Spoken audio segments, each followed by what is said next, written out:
నమస్తే, welcome to సత్యగ్రహి. నేను శివాని. మన దగ్గర ఒక సామెత ఉంది, ముందు గొయ్యి వెనక నొయ్యి అని. ప్రస్తుతం మన హస్తం పార్టీ అంటే కాంగ్రెస్ పరిస్థితి చూస్తుంటే అచ్చం ఇలాగే ఉంది. కాంగ్రెస్ పార్టీ అంటేనే ఒక పెద్ద సముద్రం అనుకుంటే అందులో ఈత కొట్టే లీడర్లు మాత్రం ఎవరికి వారే యమునా తీరే అన్నట్టుగా జీవిస్తుంటారు. ఒక అడుగు ముందుకు వేస్తే 10 అడుగులు వెనక్కి లాగే మనస్తత్వం మన కాంగ్రెస్ పార్టీ సొంతం.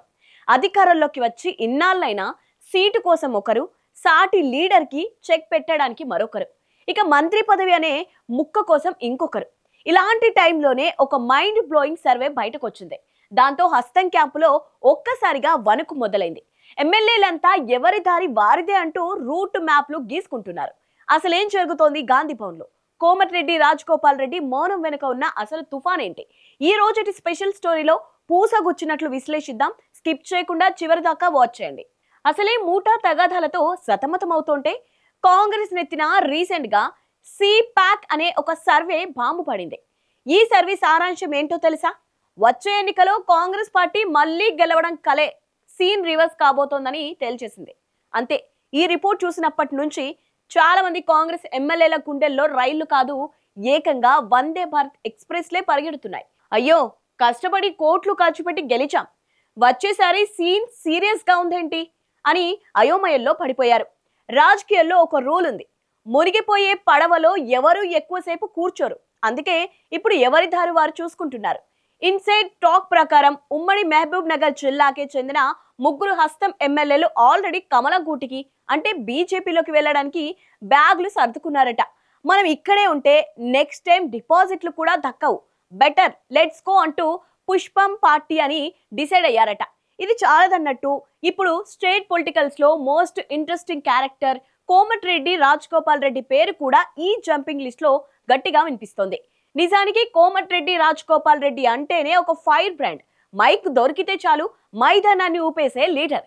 అలాంటి లీడర్ గత కొంతకాలంగా సడన్ గా సైలెంట్ మోడ్ లోకి వెళ్ళిపోయారు. స్మార్ట్ ఫోన్ లో డు నాట్ డిస్టర్బ్ ఆప్షన్ పెట్టినట్టు పార్టీ ప్రోగ్రామ్స్ కి, ప్రెస్ మీట్లకు దూరంగా ఉంటున్నారు. ఎందుకబ్బా ఈ మౌనం అని ఆరా తీస్తే అక్కడ పెద్ద మంత్రి కథే ఉందట.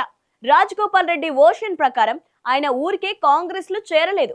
నాకు మంత్రి పదవి ఇస్తామంటేనే ఆ నమ్మకంతోనే నేను మళ్ళీ కాంగ్రెస్ కండువా కప్పుకున్నా అని ఆయనే స్వయంగా చాలా సార్లు ఓపెన్ గా చెప్పారు. సీఎం రేవంత్ రెడ్డి స్వయంగా ఈ హామీ ఇచ్చారని, ఇచ్చిన మాట నిలబెట్టుకోవాలని గట్టిగానే డిమాండ్ చేశారు. మరి రేవంత్ రెడ్డి ఇస్తానన్న పదవి ఎటు పోయింది? అధిష్టానం ఎందుకు బ్రేకులు వేసింది? అక్కడే అసలు ట్విస్ట్ ఉంది. తెలంగాణ కాంగ్రెస్ లో మంత్రివర్గ విస్తరణ జరుగుతోంది. మనకి ఒక బెర్త్ దక్కుతుంది అని మన రాజగోపాల్ రెడ్డి కోటి ఆశలతో వెయిట్ చేశారు. కోటు కూడా కుట్టించుకున్నారేమో అని టాక్. కానీ అంతలోనే సీన్ లోకి మీనాక్షి ఎపిసోడ్ ఎంటర్ అయింది. ఈ ఎపిసోడ్ దెబ్బకి ఢిల్లీలో ఉండే కాంగ్రెస్ పెద్దలకు మన తెలంగాణ నేతల మీద నమ్మకం పూర్తిగా పోయిందట.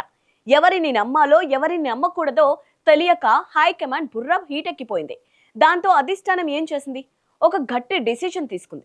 ఇప్పట్లో అసలు ఈ మధ్య కాలంలో తెలంగాణలో మంత్రివర్గ విస్తరణనే లేదు, నో క్యాబినెట్ ఎక్స్పాన్షన్ పొండి అని తేల్చి చెప్పేసింది.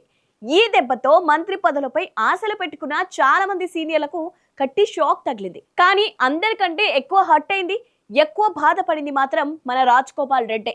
ఎందుకంటే ఆయన ఆశల మీద కాంగ్రెస్ పెద్దలు ఒక బకెట్ చన్నీళ్లు కుమ్మరించేశారు. మరి పదవి దక్కదని క్లారిటీ వచ్చేసింది. పార్టీలో ప్రాధాన్యత కూడా పెద్దగా లేదు. దీనికి తోడు వచ్చే ఎన్నికలో కాంగ్రెస్ గ్రాఫ్ పడిపోతుందని సర్వేలు వస్తున్నాయి. మరి ఇలాంటి టైంలో రాజగోపాల్ రెడ్డి ఊరికే ఉంటారా?